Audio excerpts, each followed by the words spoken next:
Welcome back, guys, to a brand new interview now here on Max Talks Movies. My name is Max Siberg, and today I am joined by my good friend Mike Jackson, who's executive producing the brand new Netflix original movie Jingle. Oh, Jackson, did I already mess up, pal? hmm I'm not executive producer. I'm the producer. Producer. So Jackson is the producer of the brand new Netflix film Jingle Jangle, which comes out this Friday, November 13th on Netflix. Jackson, how you doing today? I'm doing awesome, man. It's a cool Sunday. No Eagles game, so I actually get to just like breathe and enjoy my day without the stress. Yeah. So all good.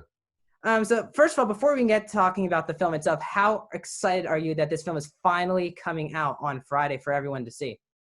I am super excited for the film to finally come out. You know, it's been a labor of love for everyone, in particular, the director, David Talbert, and his wife, and my producing partner, Lynn Talbert, on the film.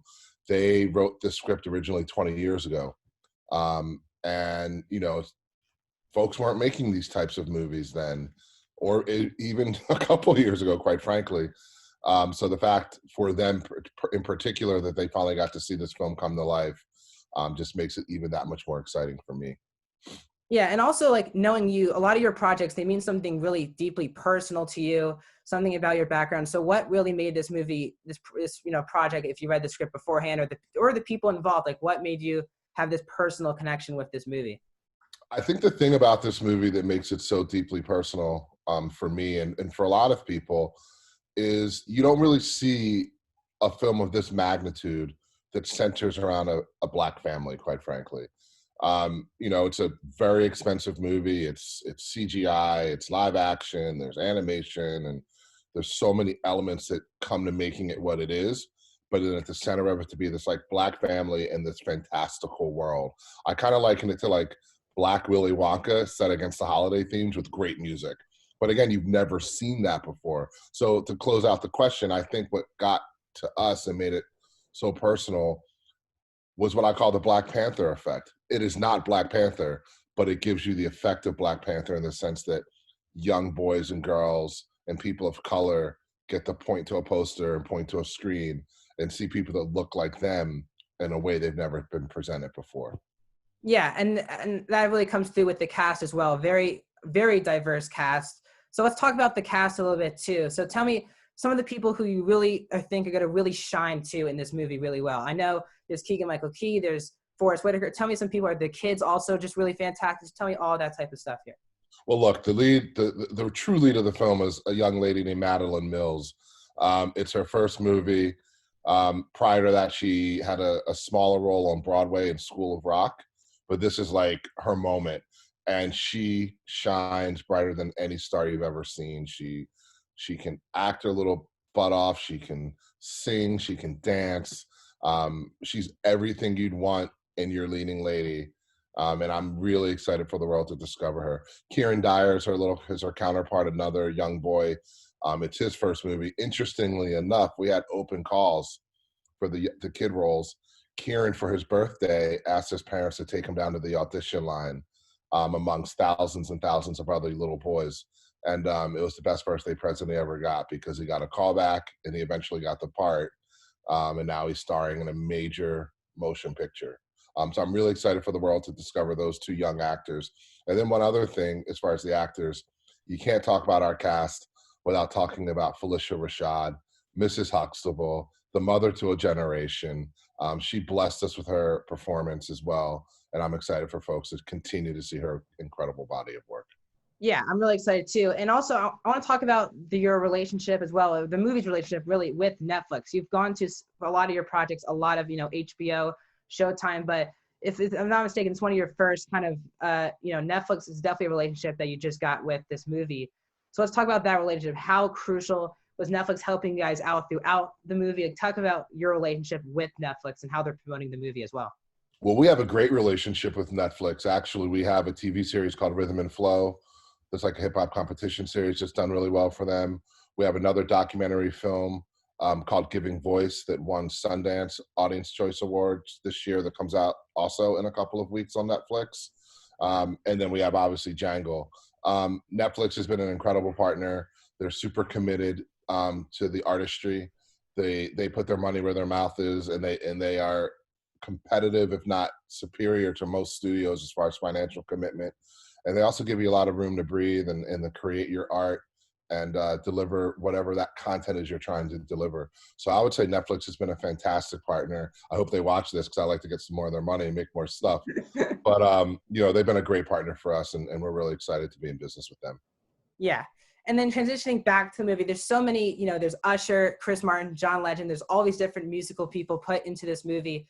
Talk about all the different songs. Like there's so many great talented people doing these songs, not just obviously the musical itself in the movie, but obviously the Usher, John, and Chris. Just talk about all the type of musical aspects of the movie. Well, it's Ricky Martin, not Chris. Ricky Martin. Sorry, Ricky Martin. My mistake. And Usher and Kiana Lede covered one of our songs called "This Time." To be clear, like all the music in our film was written, with the exception of one song called "Make It Work," which was written by John Legend but performed by Forrest Whitaker and Anika Noni Rose in the film. Every other song was written by Phil Lawrence and Davey Nathan, who are just incredible songwriters. Harvey Mason Jr. executive produced the soundtrack, and he's a phenomenal talent as well.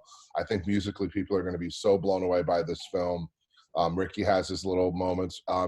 He's not actually Ricky Martin. Like, you don't see Ricky in the film. He's playing an animated character, so he voices the character, but he gets to sing.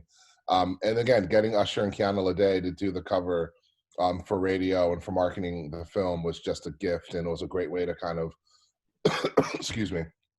It was a great way to launch our music for the film to the world with Kiana and Usher. And yeah, I think people are going to really love the music.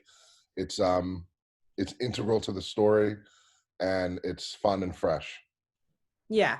And one of my last questions here to wrap things up, watching the trailer, I feel like there's a lot of meaningful messages that families can really take out of this movie. So as this movie comes out this upcoming week, what do you want people to take out of the movie? What do you think families, like everyone should be watching this movie? What do you think people will be one of their main takeaways that you want people to have for the movie?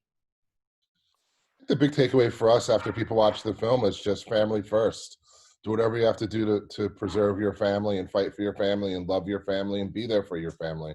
It's a holiday film, but the themes run deeper than that. Family isn't just about Christmas dinners and exchanging gifts. It's about uplifting and transparency and comfort and support. And I think at the end of the day, when folks watch this film, they're going to see a community of people and families come together in support of love and of support of hope and of support of family. Yeah, I'm just so pumped to see this movie. I'm sure you're pumped for the world to see this movie. Once again, guys, Jingle Jangle releases this upcoming Friday, November 13th on Netflix. Jackson, before we go, let us know where we can find you on social media. Where can people follow you and learn about what you're doing too in the upcoming future? Like, what are you up to? What are your next couple projects too? Yeah, well, my handle is Instagram. It's Mike. It's at Mike with 3 underscores Jackson. So at Mike underscores Jackson. Twitter's at Mike Jackson. Facebook, I think it's it's Mike Jackson with something. Figure it out. Just don't pick the singer. And yeah, like I said, we have Giving Voice, the documentary on Netflix coming out. We have another documentary coming out on HBO called 40 Years a Prisoner, which you and I relate to because it's about an incident that happened in Philadelphia, our hometowns, centered around a radical group called Move. That comes out as well this year. We just had a documentary come out this past week on Stars called Withdrawn Arms, which was about Tommy Smith in the Berlin Olympics. He's the guy who famously put his fist in the air when he won the medal, along with John Carlos, and that doc is out as well. So we do a lot of documentaries, but we do a lot of big features and TV shows as well. So we have those things that are kind of in the queue for this fourth quarter. A lot of interesting stuff coming up next year as well, but we'll talk about that in our next interview. Max, I also want to say I'm really proud of you. I'm really excited to see you grow as an interviewer. You continue to amaze me and blow me away, and I'm proud that you chose Temple as the place to spend your next 4 years and hone your craft as a journalist. It's just exciting for me to watch you flourish.